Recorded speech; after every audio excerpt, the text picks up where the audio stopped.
Greetings and welcome to all participants and to our candidates on behalf of the League of Women Voters of Delaware.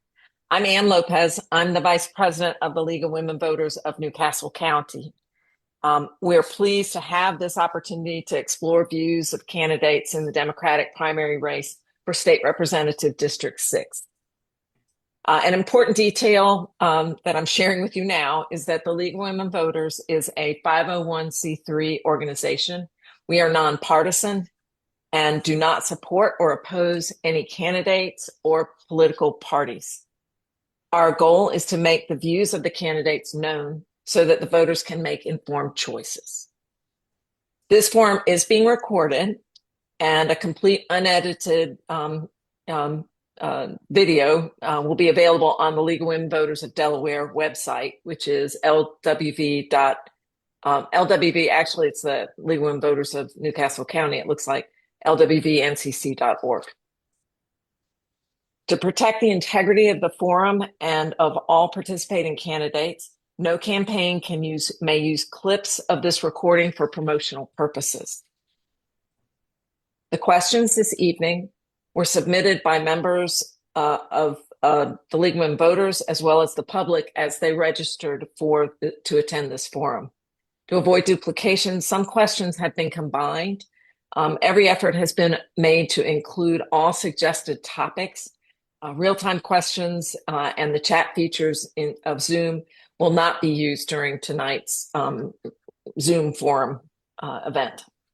One change to note for all participants and everybody on the call tonight is that Ralf Santana informed us today that he cannot participate in tonight's forum. As a result, we have two candidates who are here to provide insights to our participants. We expect this forum will conclude at around 7:30. Each candidate will have 2 minutes to make an opening statement, with the order of the initial presentation having been determined randomly. Each candidate will have the opportunity to address each question, and each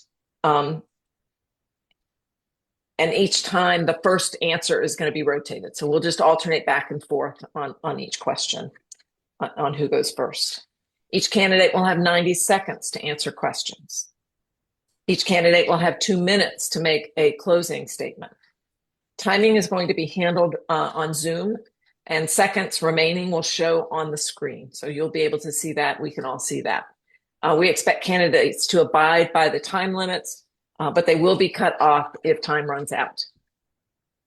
Viewers, if you have difficulty hearing questions or the candidates, you can turn on the closed caption feature in Zoom by clicking the closed caption button at the bottom of your screen. The caption text is auto-generated, so it's not going to be 100% accurate, but it should be very helpful even with that. So at this point, Susan Mitchell, who is going to be our moderator for tonight's forum, will take over. And I'd like everybody to please, silently, but welcome Susan Mitchell. Thanks. Thank you, Ann.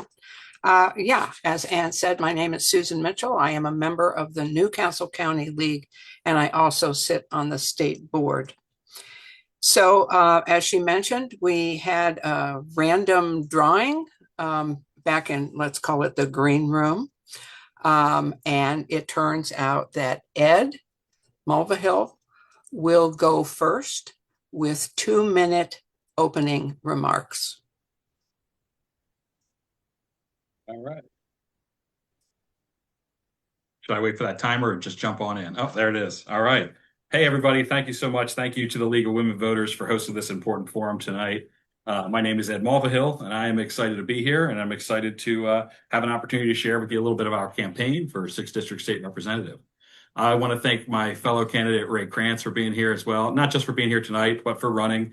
We're seeing firsthand the work that goes into this campaign and the effort it takes. And, an important belief I have is that if you're willing to do this work, you care very deeply. So I'm nothing but admiration and respect for Ray and the fine campaign she's run. A little bit about me. I'm a born and bred 6th District resident. I've spent my whole life here. I'm a 4th generation small business owner. My family has owned Pico's Liquors on Philly Pike for 90 years. And through that, I have been given this unique perspective where I get to live, work, and own a business in this district that's raised me, and where I'm raising my kids now. I wanted to run because I've seen firsthand, the same experiences that are struggles for me, for my business, for my family, are affecting all of our neighbors. And that biggest concern is rising costs and affordability, housing affordability, childcare, electricity. All these things are spilling over, and we're reaching a crisis point. I think for too long, folks who are neighbors and community members feel like their voice isn't being heard, and this is an important opportunity for us to find new leadership and do that in a way where all of our community members have a voice and a seat at the table. I believe our politicians should be neighbors first and politicians second, and I believe in full transparency, and I hope to be one of the most open, communicative, and transparent representatives out there and set the bar in that regard. So I'm looking forward to tonight. Thanks again for having me, and looking forward to your questions. Thank you, Ed. And Ray, it's now your turn to introduce yourself and talk to us for a couple of minutes. Great, thank you. My name is Ray Krantz, short for Rachel, and I'm of course running for state representative for District 6. Since we're about to talk policy for the next hour or so, let me tell you a bit about myself and how I got here. I was born in Virginia and grew up near the Blue Ridge Mountains of the Shenandoah. As a stereotypical middle child, I left home to go to college, and that's where I first met a man from Delaware whose calm demeanor was a nice balance to my rugby playing energy. After we both graduated and I got back from my year teaching English as a second language in South Korea, we dated and married, and he began a full-time PhD program. As we looked towards having kids, I wanted an interesting and challenging career that would support our family as he completed his degree. So I taught myself how to code and entered the tech industry. I also helped found an area nonprofit dedicated to helping other women and underrepresented genders learn the skills they needed to become software engineers. After he completed his program, we wanted to raise our kids near family, so we moved back to Delaware to establish ourselves here and be close to his family here and mine in Virginia. Amidst the years of my involvement in political work, which I'll get to throughout this evening, we also spent a year as foster parents, and I'm now a court-appointed special advocate, or CASA, in Delaware's foster care system. From working service jobs in high school to squeezing in dishwashing shifts in college before class to pushing myself into a software development career, I'm used to rolling up my sleeves and getting stuff done. Over my career, I've worked in some flashy startups and alongside people with a lot more money than me. But I also have very clear memories of that summer in college that I spent working for a nonprofit focused on home repairs for elderly and disabled people. All my life, I have worked to make the world better for people around me, and I'm not stopping now. I have a lot of ideas on how we can make Delaware a more connected, thriving state for all of us. It's going to take a good mix of tenacity and innovation, and I've got both. I'd be honored for your trust with the work of being your representative. Thank you, Ray, and once again, thanks to both of you. You're up, Ed, with our first question. All right. What are the most important challenges facing our state, and how do you propose to address them? Yeah, so this is when we started this campaign, our goal was to get out, and before we brought an agenda, we really wanted to understand the problems and struggles facing our constituents. So we knocked on our first 500 doors, and based off those conversations, kind of backfilled the agenda.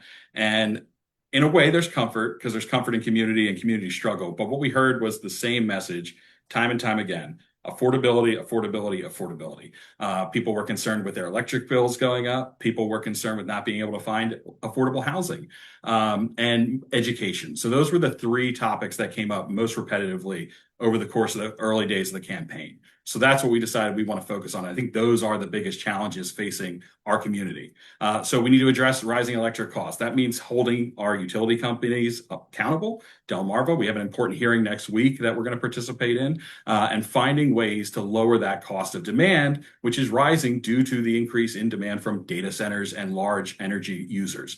We have to shield our residents from that. On the affordable housing front, right now, if you make the median household income in Delaware, you can't afford to buy or rent a home in the 6th district. It's unacceptable. We have folks who are making good money, but are on the verge of not being able to afford housing. That relates to childcare as well. That's one of the biggest ways we can lower the costs of living in the state is by giving our working families the opportunity to have access to affordable childcare and give them what would essentially be a $1,500 to $2,000 raise each month if we're able to find affordable ways to fund childcare. Okay, thank you, Ed. Rachel, it's your turn. Do you need me to repeat the question? Sure. Okay, and if at any time you'd like me to repeat something, please let me know. Okay, same question. What are the most important challenges facing our state, and how do you propose to address them? Thank you. Our big three that I see that all overlap are our economy, the climate changes we're experiencing, and of course the challenges that our kids and our families are facing. So we all know that we need a resilient economy that people can afford to live in.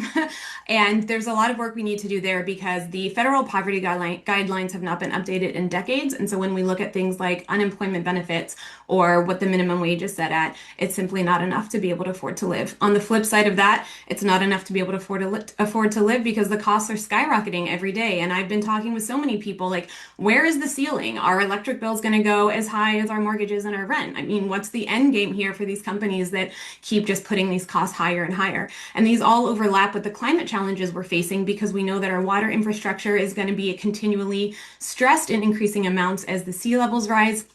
And that things like data centers, of course, everyone knows are a threat to increasing our electric bills. And with our kids and our schools, we've got to feed kids free school lunch. That's basic. If we can't feed our kids, what are we doing? We have to pay teachers livable wages and more than that, more than just livable wages, because they are investing in all of our futures by the work that they do. And of course, universal pre-K is going to be one of my top focuses. And I'm already talking to folks right now about what that plan could look like at the state level and working to build those coalitions to get that done. Okay, thank you. And we're going to stay with Ray for question 2. What legislation would you propose to reduce the number of unhoused citizens in Delaware? Mm-hmm. Fantastic. Yeah. So I've been devastated, of course, as we all have, to see our not only our homeless population increase, but also the inhumanity that they have been treated with by our government systems thus far. So one big proposal would be more protections for tenants, right? We do have tenants' rights to representation, but we also need protection so that if someone does catch up on their rent payments, that the landlord is not allowed to still kick them out of their homes. From my work in the foster care system, I also see cases where a parent can't afford to, pay rent, and so they are homeless, and so we take the kids from them and put them in a foster family, and then now we're paying the cost for the foster family to take care of those children. So we need to assess where are the programs that we're running not making sense, and how can we keep families together? Does it not make more sense to put that money into housing that family, and so providing that continued stability? And of course, things like rent stabilization. I mean, we need to have a consistent grade where rents can increase every year, because no one can afford rents to go up 10 to 20 to 30% every year because our paychecks are not going up by that much. Okay, thank you. Ed, same question. Yeah, so it's unfortunately a growing problem. As of January 2026, our unhoused population is up 16%. Further disturbing in that number is that 27% of those folks are under the age of 18. So these are our kids. It's a two-folded problem. We have a glut of literal unhoused people, and then we have a bunch of folks who are on the verge of becoming unhoused. I've talked to so many people at their door that are adult children living with their parents who have shared with me that if my parents didn't live locally, we would not be able to have housing right now. So we have to support the people who are literally unhoused right now. DSHA asked for $1 million in funding this year. It looks like they got it, which is a good first step. But we need to make sure that the legislation we're passing is commensurate with the rise that we're seeing in rising homelessness, to fund the programs that help the people that need it most. We also need to tackle the big overwhelming issue, which is the affordable housing crisis. We need our residents who live and work here and who make good, livable money to be able to afford to live and work in the communities they call home. So we need to incentivize development in responsible ways that prioritize affordable housing, not just expensive housing that folks that live and work here can afford, and stop the issue from continuing to grow. But the answer is we have to have more funding, and we especially have to be cognizant of the federal funding we've lost due to the Trump administration, and the state is going to have to step in to fund those programs. Okay, thank you, Ed. On deck again. Turnout among young voters ages 18 to 29 is historically low, especially in midterm elections. What are you doing to increase voter engagement, particularly with our youngest voters? Ed, that's to you. Thank you. Yeah, the biggest thing is, one, that's a disturbing trend that continues. And I think it's really reminiscent of where we are as a society. These young working people don't have the bandwidth. They're just trying to keep their heads above water. And it's hard for them to be active and engaged in the legislative cycle. So that's a special shout out to everybody who's on this call right now for taking the time to be engaged, to be informed. Mostly, we've got to meet these folks where they are. So we're out canvassing every week. We're knocking on doors. And we're also using medium that is more attractive to those younger folks, like social media. We're very active on social media and engaging in videos and talks and reaching out to meet those voters where they're at. And mostly it's about hearing their issues and representing them. Far too often, younger folks feel like their interests aren't representative. We have an aging Congress, we have an aging state house, and so I think just you have two candidates here who are about the same age, and having a voice that is from their generation will hopefully help these folks feel like they're being represented, their interests are being discussed and talked about and advocated for. And I think that's the most important way we can start to reverse that trend. The messaging needs to be, take part in our democracy. It's being threatened in a way that it has not been threatened in many of our lifetimes. And so now is not the time to not pay attention. Now is not the time to not be informed and engaged. And we're trying our best to do that work and to have those conversations. Okay, thank you. Ray, same question. Do you need it repeated? Thank you. No, I'm okay. Thank you. I believe there are two prongs to this. One is basic voter accessibility, making it easier to vote. Things like same-day voter registration, which we're not quite there yet in Delaware. I know that some folks are working on that at the state level. We do have automatic registration now with a driver's license, and that's certainly a help, but then there's still weird guidelines about, participation in primaries and everything. So, we need same-day voter registration. We need reenfranchisement for folks who have lost their right to vote while serving a sentence and now have, paid their debt to society and are ready to be active members again. And I believe that voter access and voter accessibility is a big part of engagement, because if it's hard to do, people aren't going to do it, right? We're busy. A lot of folks in the generational gap that you mentioned, they're working multiple jobs. They're out hustling hard because there are not very many livable wages around, and it's tough out there. I think the other prong of this, though, is that, young folks, like I'm that old, but young people, and, myself included, we're disillusioned with how much corporate money are in our elections. We feel like our politicians are bought and paid for, and that it doesn't matter who we vote for, we're not going to be represented. And that's why I'm not taking any corporate donations, because I think it's very important that if I want people to vote for me, they need to believe in me and who I am, and that I'm going to have their back in those rooms when I'm fighting for their rights. Okay. Actually, this is kind of a follow-up, and so if you think it's repetitive, I apologize. This would be you again, Ray. Mm-hmm. What changes, if any, would you support to make voting more accessible and elections more secure? We didn't deal with that one yet. Mm-hmm. And are there current election laws that you would change in addition to what you've already said? Yeah. And you are going to have to give me some grace on these, because I know there's things in flux, because there's some constitutional amendments being worked on that passed the first leg, and then we still need to pass the next leg. And so there are things in flux here in Delaware, and we're trying to make good progress. But like I mentioned, same-day voter registration is one. I believe we passed the first leg of protecting vote by mail, no excuse vote by mail, which is another huge one that would increase participation. I have, a coworker who used to live in Colorado, and he still just waxes philosophical about how great it was to just, oh, you get your ballot, you fill it out, you mail it back in, you're done. And again, making voting as easy as possible is the best way to increase engagement. So I think, and then I mentioned the reenfranchisement as well. So I think those three focuses will get us a really long way. Ed, same question. Thanks. Yeah, Ray hit most of the big ones. Same day voting same day registration is very important. I think that there was some progress made in the State House this year that we need to see to continue. And I think the biggest thing, one of the most important things, is we have about 3,000 to 4,000 people who are going to come out and vote in this primary out of like over 20,000 registered voters. So, and that's good turnout for our state. So how do we, encourage more folks? Well, we need to make it easier to vote.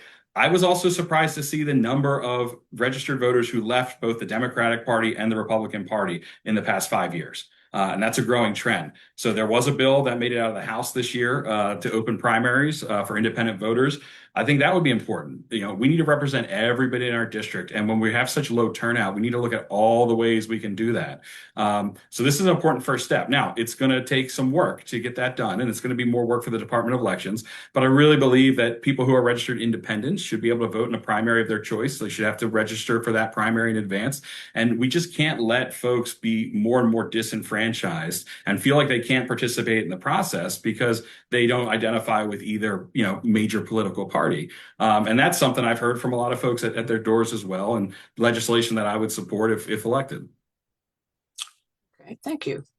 Ed, we're going to continue.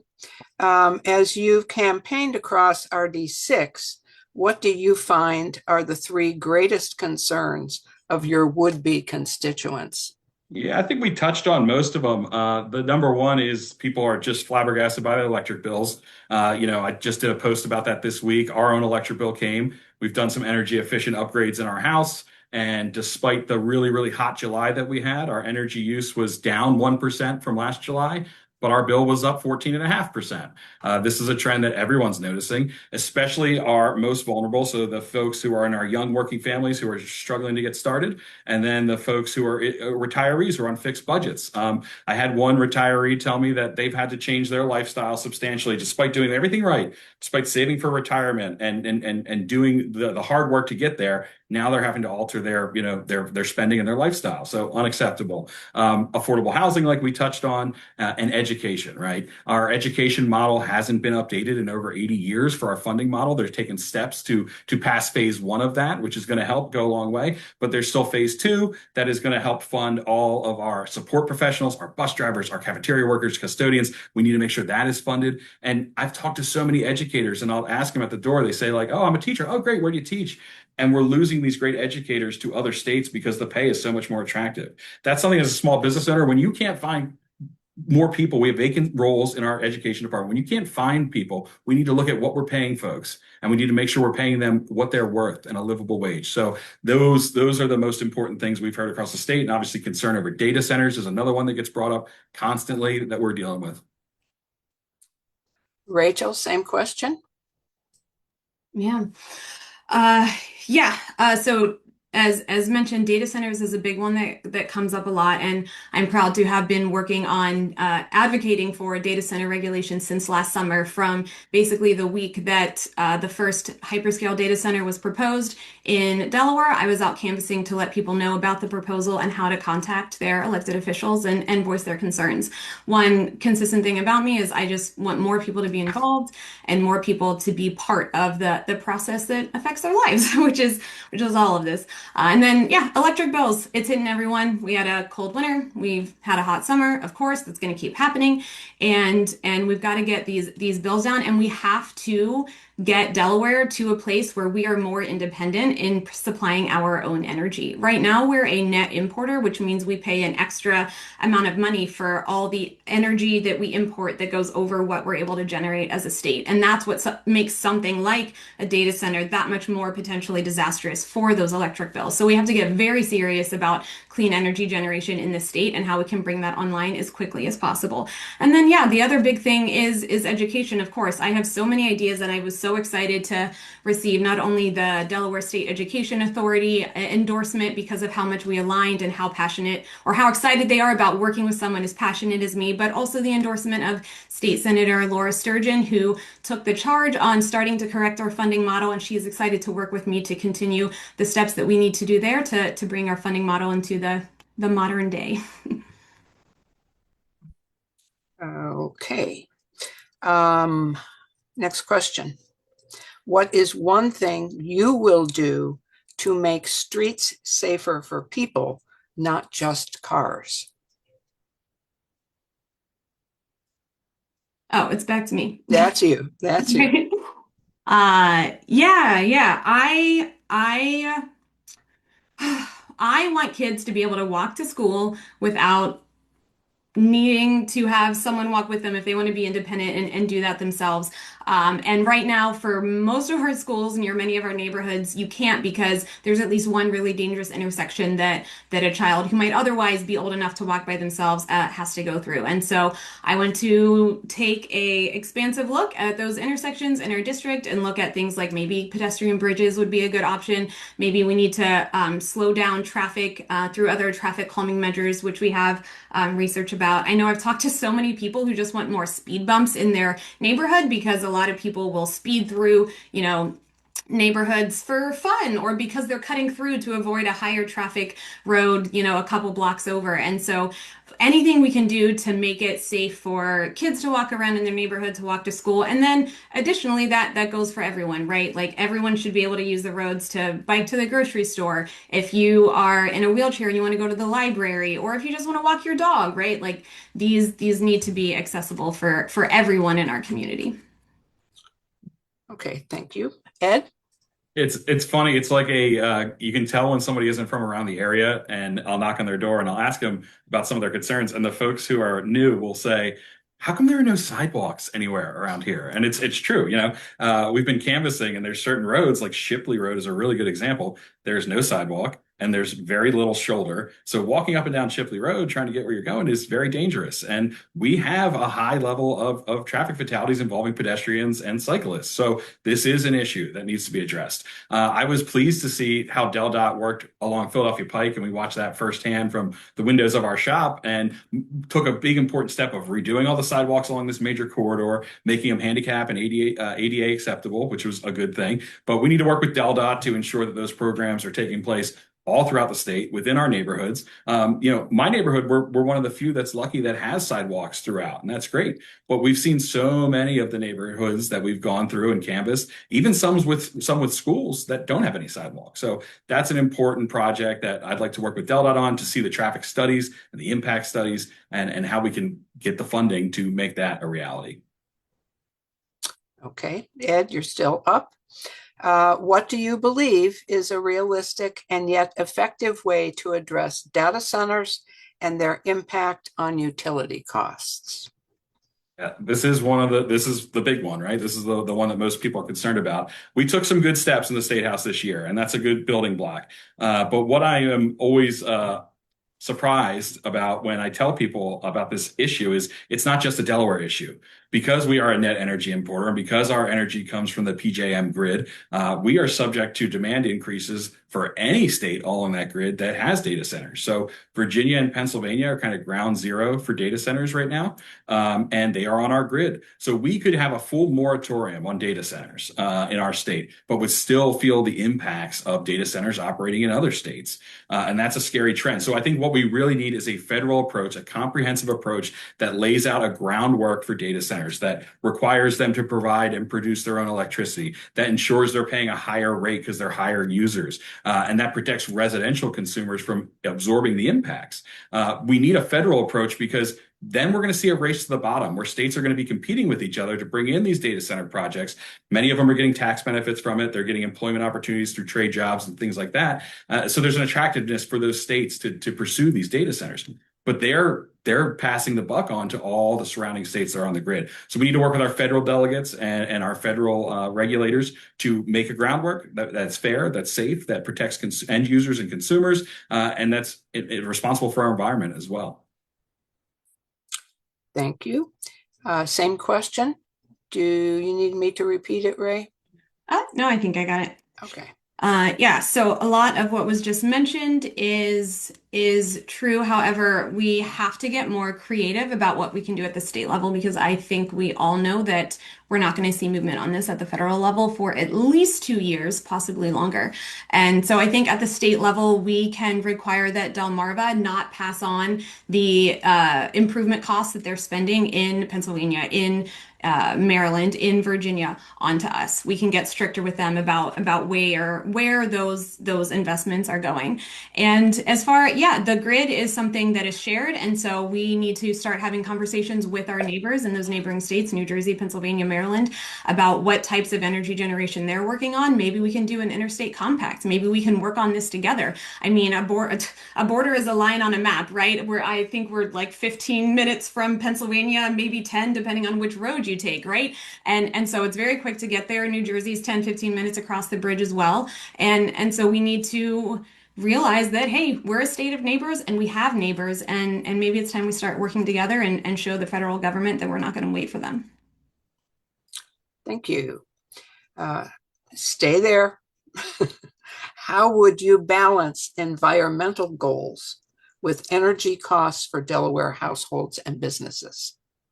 Yeah, I think there are so many exciting advancements in clean energy generation. In fact, I was just reading an article the other day that was talking about how wind farms, when they're built in the ocean, the base of them actually turn into sort of artificial coral reefs, and they're helping to support, I think, like clam and mollusk populations, and in some areas even helping to bring back populations of otters that had decreased because of the loss of those populations in our natural habitat due to other things. So I think there's really interesting back and forth situations we can look at. I know our federal senators and House rep were recently unveiling a solar farm that's on water.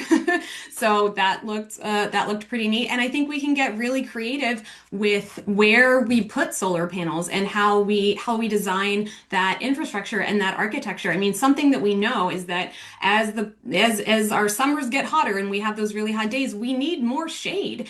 And you can create shade, of course, through trees, but sometimes it's hard to get a bunch of trees in a city block or something like that. What if our bus stops had solar panels on them? What if we had more structures that just had solar panels on top? And we have all these parking lots. I know Wilmington did cover one of their college parking lots with solar panels, so that's a great start. So yeah, I don't want to get stuck in a us versus them either or situation. I think we can have both. Thank you. Ed, same question. Yeah, we attended an energy summit a couple of weeks ago about, Delaware's energy future, and the panel was really well informed, and it was a lot of new information for me. And the takeaway was, there was representatives from green energy and from nuclear and from natural gas there talking about this growing issue and how what we need, all three of the panelists agreed, was this comprehensive approach to energy production, right? The end goal, every one of them agreed, even the natural gas guys, which I found very interesting, that the end goal is green energy, right? And when we get to the point that green energy can fully power the grid, everyone should be in favor for that, not just because of the environmental impacts, but also because green energy is free. It's free to produce. So the end goal of moving us to there. But so much of what we're seeing is baked in. It takes time, even for green energy to get online. And we're seeing one of the bottlenecks is the PJM grid in hooking up green energy manufacturers to the grid. And that process is being streamlined right now in a way that is using all this data to compile ways that they can do it more efficiently and safely and protect the grid, not risk the grid when they bring it online. So we need ways to bring green energy online faster and get it on the grid because it's clean and it's affordable. But in the meantime, while these demands are skyrocketing, we need to have an open approach that involves all facets of energy production. And Delaware needs to do a better job of being a net energy producer, not an importer. Thank you. Next question. We're going to shift gears a little bit. What is your solution for providing support to staffing in senior care facilities and the residents and families who are in those facilities? It's interesting. It's almost like the child care question. We see this problem where everyone knows that child care is unaffordable for many families, but at the same time, the profit margins are razor thin and employees of those child care facilities aren't making good money. So it's hard for them to operate, and it's hard for parents to afford to send their kids to child care facilities. It's the same with our elderly care facilities.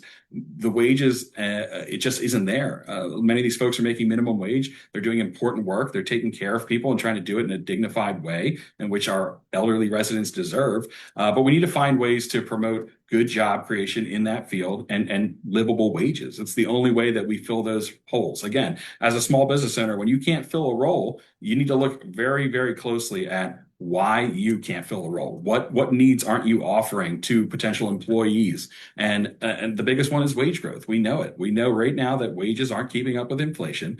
And so for these roles that are so important, just having vacancies all over the place. And so we need to find ways to encourage wage growth in those important roles.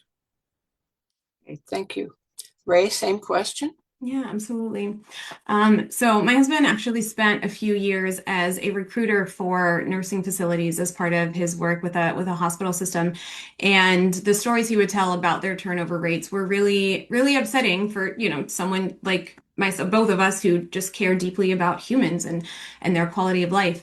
And there's a lot of challenges in the nursing facility industry. And one is how hard the job is. It's a really hard job. But it's done in the background and it serves a population that doesn't have a very loud voice and doesn't have very much money. And so that's where we see where our political will to address that situation seems to have not existed, not been there up until now, right? Because it's easy to ignore people who don't donate to campaigns or can't go out and vote, physically or whatever, right? And so that holistic view is really what drives my passion in this area for increasing the support and the attention that we give to folks who work in these facilities, and also changing how we structure facilities. Like right now, our healthcare requires that someone empty all of their money and all of their savings in order to be able to get like a Medicaid support for a nursing facility. That has to change. We cannot require people to be destitute when they're entering a facility, because that's going to then decrease their ability to pay more and extend their life over the long run, which then also affects the quality of care that they get and the wages that we can pay for those caretakers. Okay. Once again, a gear change. What will you do about the intentional lack of transparency and redress built into the funding of the Edgemoor Port? Ray. Me. So I'm very glad that we now have an office of the Inspector General. So that'll be my first move, because that's literally their job, right? Is to look into where state money goes and how it's being used. I think, this is definitely a common topic at the doors. People are highly upset that so much of our state public money was given to this private project, and a lot of people upset, myself included, that the community has not been centered in this conversation. And so why are public dollars being given to a private enterprise, and why has that happened in the background? I look forward to working with our Inspector General and trying to figure out those answers. Ed, same question. Yeah, the port project is probably the biggest impact to the region, the district of our generation, right? It's a former Edgemoor site. It's been there forever, and from start to finish, I think it's one of the things that has left the worst taste in people's mouths, right, of how it was handled. Like so many folks, I read about it in the paper the day after the project was approved in 2017 and was shocked, right? Like, here's this big project that's taking place right in our backyard that we heard nothing about, and that has lingered as the project has gone through all the phases that it's been through.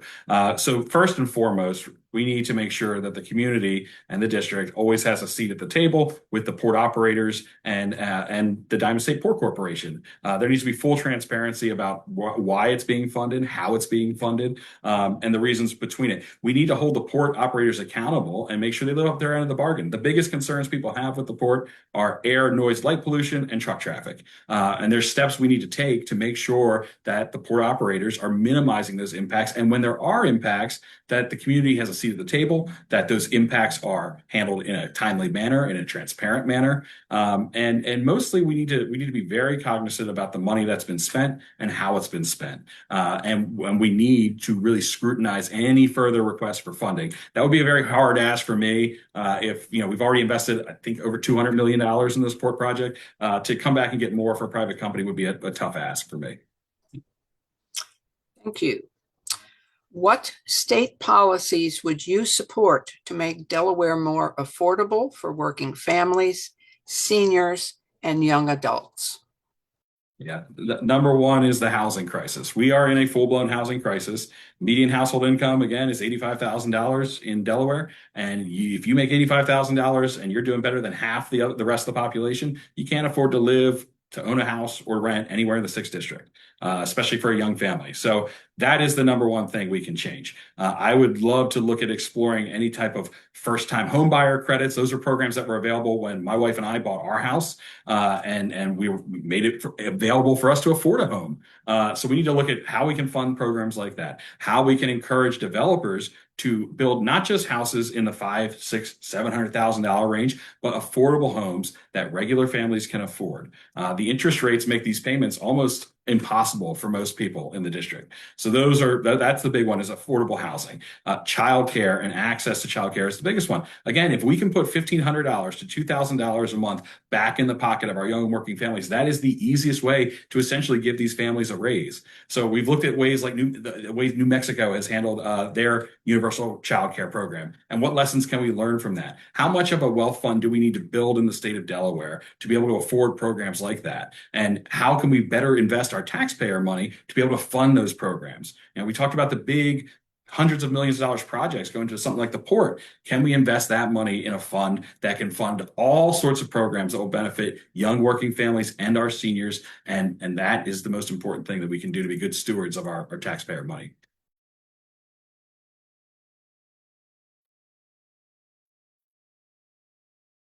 Oh, sorry, Ray, I'm sorry. It's your turn. I'm sorry. Yeah, I am so excited that universal pre-K is a huge talking point in so many elections this year, because we have needed it for decades and we certainly need it now. My favorite fun fact is that we almost had federal universal pre-K back in the 80s, and it didn't happen for reasons, and I'll talk to you about it later. But yeah, that is an essential thing we need to work on for our families. In terms of housing, there's so many things we can do to get creative. We can eliminate the exclusionary zoning laws that make it harder to build multifamily homes in many areas. We can focus our development efforts on infill developments and really take advantage of infrastructure that is already in place, like pipes and roads and things, right, that already exist and are already there, and build houses around that so that it is less expensive to get a new development in. We can look at things like pattern books, which help streamline the process for getting a housing development approved and built, and also reduces that cost for developers. And then crucially, we need to divert the money that our government sends to invest in luxury apartments and put that into specifically affordable apartments, and also more housing for folks who are on Section 8. The wait list for Section 8 is, I think, at least 6 months long, if not longer, which is just atrocious. And there's a lot that we can do there to get many of our abandoned and unused lots, let's say right now, get houses on those and get people in them. Okay, thank you. Next question. If the state faced a significant budget shortfall, what would you protect and what would you be willing to cut? Well, that's a fun one to go first on. Let's see. I would protect our kids and our families, right? We have to keep our kids in schools and our families in homes. So anything around that, we've got to keep people fed and housed, right? You can't live a safe and healthy life without either of those. So those would be the main things. In terms of what I would cut, that's a great question, and I invite anyone to follow up with me on that. I do not have a ready answer for that off the top of my head, I'll be honest. Thank you. Ed? Yeah, the fundamental thing that we have to protect is education. We're already seeing the funding crisis for our schools, so that would be number one. We've got to protect that. We've got to protect the programs that affect the most vulnerable people in our district. If the state's facing budget crisis, that means that the lowest earning members of our society are bearing the brunt of that. We also have to get creative with ways we can bring in new revenue. Okay, we've done some exciting things in the state house, and we need to look at ways we can expand that. The additional income tax bracket is something worth looking at there. There's hard decisions on both sides. When you're balancing a budget, it's what it is. It's balancing. So looking at the income and the outgo would be very important. But before we look at cutting essential services, we need to look at ways we can generate more revenue in the state in a responsible way that doesn't directly impact the lowest earners in the state, but impacts the folks that can afford it. That's the biggest thing. Our economy is widening. This gap between the people who have a lot and the people who have nothing is just getting wider and wider. And so looking at policies that could bring in some additional revenue from those who could afford it while cutting all the non-essential purposes. We know that government by any means is not the most efficient. So taking a hard look at all those programs, keeping the ones that are the most essential and finding the ones that we can do without, and maybe only for a period, is a really hard process. And it takes a collaborative effort, and it takes serious legislators who are going to sit down together and talk about these hard issues and have meaningful conversations to be able to reduce the budget where and if we can. Okay, thank you. The next question. And Ed, this is you again. What is the biggest challenge facing RD6 that you believe the state government is currently failing to address? I think it's just based off every single one of those conversations we've had. It's the affordability problem. It's that folks who are living in our district making good money can't afford housing. This is a community where a lot of people want to stay. People like me who have grown up here, who want to stay here and can't afford homes here. So that is first and foremost. The electric bills is the other one. We haven't seen meaningful passage of any bill that's going to reduce electric bills. We've just seen rate increase after rate increase.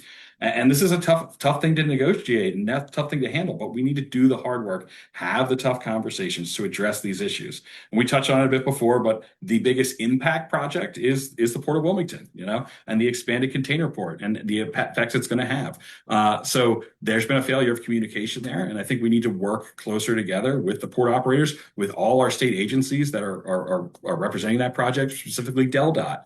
One proposal that I've seen that I'm very supportive of, particularly in the truck traffic regard to the port project, is diverting the truck traffic away from Governor Prince and down Hay Road to 12th Street. And that's a more industrial area away from residential zones. So if we can work to get that project done and make sure it's done right and it's enforced and we can keep these heavy trucks off our residential roads, that is going to be a way we can really minimize the impact of the port project in the district.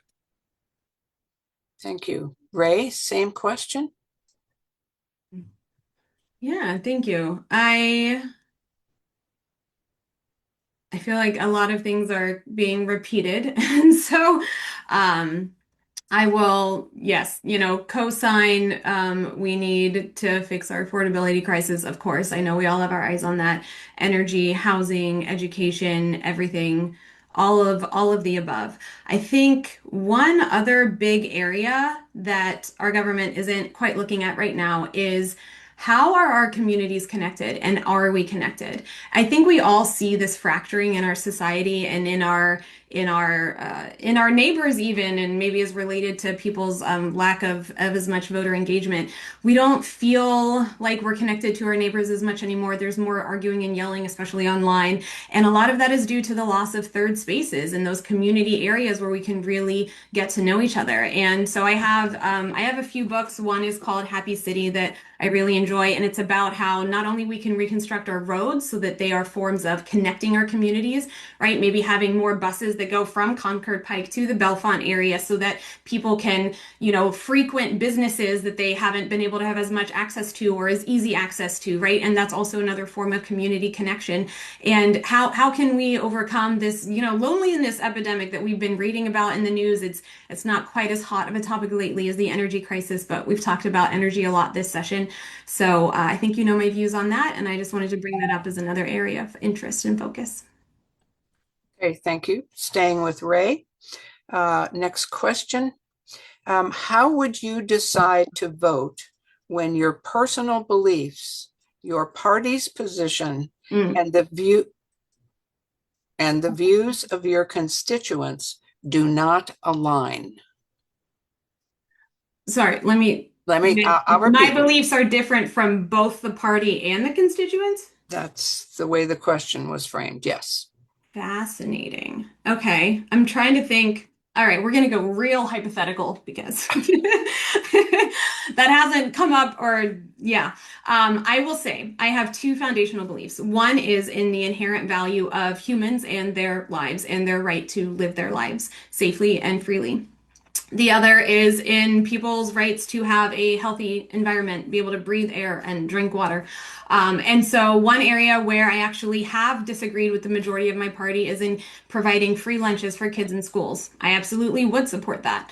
Another area where sometimes people don't always agree is on how we need to protect and stand up for not only our LGBTQ community at large, but specifically right now our trans community as they are under attack at the federal level. And so that is an area where some of the residents in District 6 don't believe that is important to them personally, right?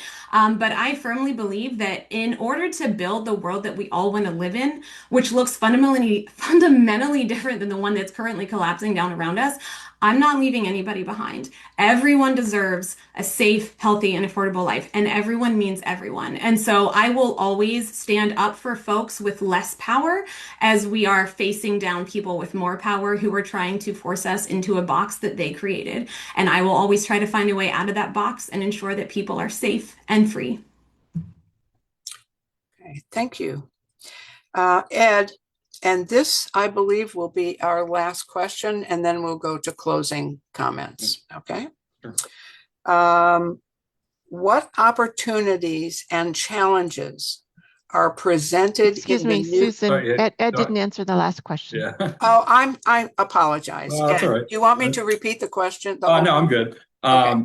I think that the heaviest burden of being a state representative and taking on this role is reminding yourself every day who you're accountable to. And the folks we're accountable to are the people in our district. My beliefs are secondary to the beliefs of the majority of our district. My beliefs are secondary to the party's position. And all those beliefs are secondary to what the residents, the people who elected us, have to say. And so my goal, as I said earlier, is to be the most accessible and engaged and open communication state rep I can be. And that means hearing from all the residents in our district, everyone who's voted for us, everyone who hasn't voted for us. Everybody's got a voice. And that's the voice we have to listen to. That might be difficult sometimes, right? I've always been a leader. That's one value that was instilled in me in a very young age. And it can be difficult at times to be a leader and to do what is right for your district, even when it's not necessarily the party line or not necessarily what you believe. But we have to do what our district dictates we do. We have to listen to our neighbors. We have to be engaged in our communities. We have to have these tough conversations all the time. It's impossible to make everybody happy with every decision, but I firmly believe that through open communication, through explanation, and through talking is the most important thing, that we can represent our district in a way that puts our district and its residents above politics and above any individual's belief. That's the most important thing about being an elected official, and that's the task that I'm going to take the most seriously. Okay, thank you. Now, the last question before we go to closing statements. What opportunities and challenges are presented in the new way Delaware will fund its schools? I think finally addressing this outdated funding model that we've had is such a big first step. There is, the funding model, for those who don't know, is based just on student population, and then there's a metric that also is derived by student need. Well, we have school choice, so that means schools with higher populations are getting much more funding, and that can lead to inequalities within the schools. So we've taken an important first step in adapting this hybrid, the first part of the hybrid model that addresses school funding. We need to look at fully funding it. We need to look at other more creative ways to fund our schools. I know we've taken steps towards getting rid of the referendum model. I know as a small business owner, if you are delaying projects that need to get done because of funding issues, those projects are just going to get worse. Those budgetary needs are just going to get worse. So having a predictable funding model that increases taxpayers' property taxes or school taxes by a set amount each year is beneficial to the school districts. It's beneficial to the taxpayers who have the benefit of predictability and forecasting and budgeting. We need to take that seriously. We need to fund our schools adequately. We need to do it in a way that's responsible to our taxpayers. We need to do that in a way that's predictable to our taxpayers. But I believe by doing those things, we're going to put our schools in a better position. We're going to put our teachers in a better position. And most importantly, we're going to put our students in a better position. So that is the most important update we can probably do to our schools. And there's more complex issues that are out there that are looming that we look forward to being a part of. Okay, thank you. Ray? Yeah, could I have that repeated really quickly? Sorry. Sure. What opportunities and challenges are presented in the new way Delaware will fund its schools? Yeah, absolutely. Opportunities and challenges are somewhat the same here. So opportunities are we do need to correct the problem that was created through historical redlining, which is that your zip code dictates how good your schools are.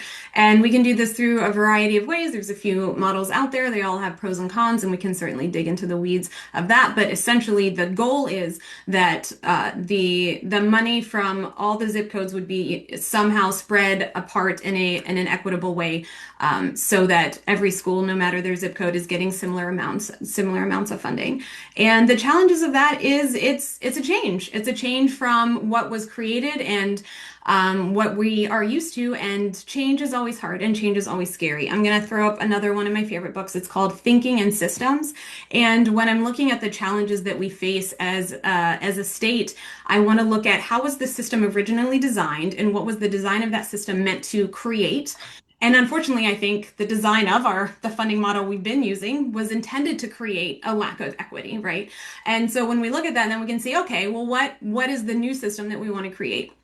We want to create a system that's equitable. Sounds easy enough, right? And then you start looking at, okay, inflows, outflows, how do you design the pieces that work together? And, no solution is going to be perfect, but we can certainly get to a better place than we have been for the past many decades.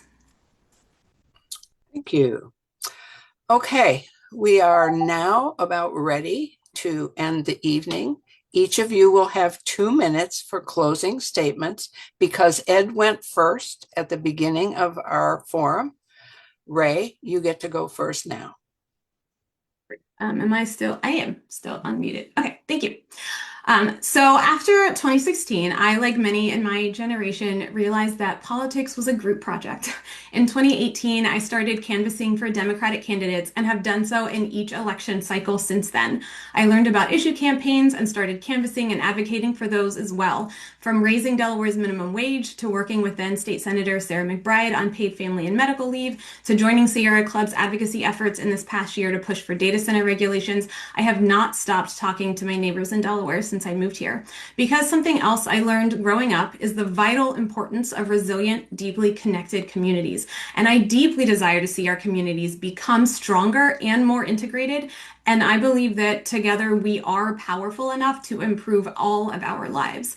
Accepting the status quo is not cutting it for hardworking people. We see that in the cost of living increase. And as the federal government destroys the few social programs we have, we need state legislators who are proactive in preparing Delaware for that ever-changing future. My work as a foster parent, CASA, nonprofit board member, and advocate has prepared me to serve our community and our neighborhoods.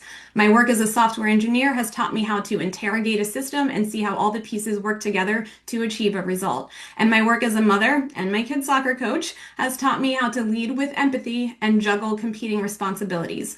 These skills together make me a powerhouse for the type of political change that we need right now. I am running because it's a time for action. We need bravery in our politics and courage in our politicians. I have fought on a rugby pitch and a jiu-jitsu mat, and now I want to go to Legislative Hall. I will fight for all of our rights to live healthy, safe, and affordable lives, and to ensure that your voices carry the weight they deserve in our capital. None of this is easy, but I have never shied away from hard work. I humbly ask for your vote for State Representative for District 6 on September 15th. Thank you. Thank you. Ed? Thank you again to the League of Women Voters for hosting this forum. Thank you to Ray for being here, and thank you to everybody who participated. I said it earlier, and I'll say it again. This is a time when our democracy has been threatened in a way that it's never been threatened in our lifetime. So all of you being here and participating in our democracy is the most important step we can take to protecting that democracy. My whole life, I have loved this district. I have lived here my entire life, aside from 4 years when I went away to school, not so far away in Philadelphia. And I remember early on, I had a professor my freshman year, and he was telling us about career paths and how we were at the beginning of something, right? And we all had decisions to make. And the best advice he offered was, I want you to do something you're passionate about, and I want you to surround yourself with passionate people. And for me, I realized very quickly that the thing that I was passionate about was this business, and by extension, this community. I wanted to be here. I couldn't picture going or doing anything else. And coming back here and working for this family business that's been around for 90 years has been one of the most rewarding things in my life.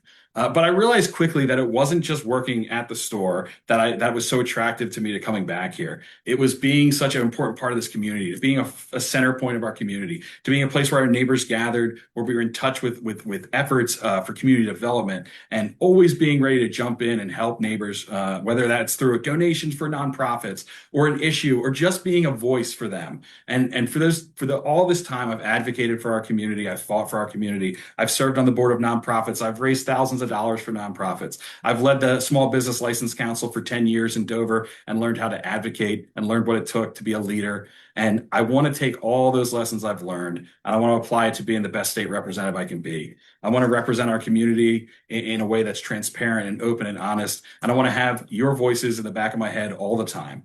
I want you to come and talk to me when you have a problem. I want to be there to help solve those problems. That's what I've done throughout my career. That's what I want to do in Dover. And I would be honored to have your vote September 15th in the primary. Thank you. I want to personally thank both of you. I really have enjoyed this evening, and I'm going to turn this over to Ann.